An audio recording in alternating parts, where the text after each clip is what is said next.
ಅಖಂಡ ಕರ್ನಾಟಕ ರೈತ ಸಂಘ ರಿಜಿಸ್ಟರ್ಡ್ ಇದರ ನೂತನ ರಾಜ್ಯ ಉಪಾಧ್ಯಕ್ಷರಾಗಿ ನೀಲಪ್ಪ ಗುಡ್ಡಪ್ಪ ಹರಿಜನ್ ಇವರು ನೇಮಕಗೊಂಡಿದ್ದು, ಈ ಕುರಿತು ರಾಜ್ಯಾಧ್ಯಕ್ಷರಾದ ಸುಧೀರ್ ಕುಮಾರ್ ಅವರು ಆದೇಶ ಹೊರಡಿಸಿದ್ದಾರೆ.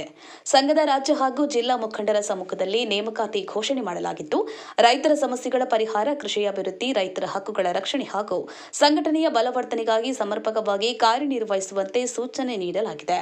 ಈ ಸಂದರ್ಭದಲ್ಲಿ ಸಂಘದ ಪದಾಧಿಕಾರಿಗಳು ಉಪಸ್ಥಿತರಿದ್ದು, ನೂತನ ರಾಜ್ಯ ಉಪಾಧ್ಯಕ್ಷರಾದ ನೀಲಪ್ಪ ಗುಡ್ಡಪ್ಪ ಹರಿಜನ್ ಅವರನ್ನ ಅಭಿನಂದಿಸಿದ್ರು.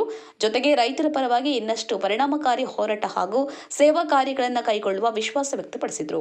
ಕಾರ್ಯಕ್ರಮದಲ್ಲಿ ಸಂಘದ ವಿವಿಧ ಪದಾಧಿಕಾರಿಗಳು, ಸದಸ್ಯರು ಹಾಗೂ ನೀಲಪ್ಪ ನಂದಣ್ಣವರ್, ನಾಗರಾಜ್ ನಂದಣ್ಣವರ್, ಫಕೀರೇಶ್ ನಂದಣ್ಣವರ್, ಬಸವರಾಜ್ ನಂದಣ್ಣವರ್, ಅನಿಲ್ ನಂದಣ್ಣವರ್, ಆನಂದ ಬಸವನಾಯ್ಕರ, ಹನುಮಂತಪ್ಪ ನಂದಣ್ಣವರ್, ರವಿ ನಂದಣ್ಣವರ್, ಗಾಳೆಪ್ಪ ಹೆಚ್ ಹರಿಜನ್, ರೈತ ಮುಖಂಡರು ಉಪಸ್ಥಿತರಿದ್ದರು.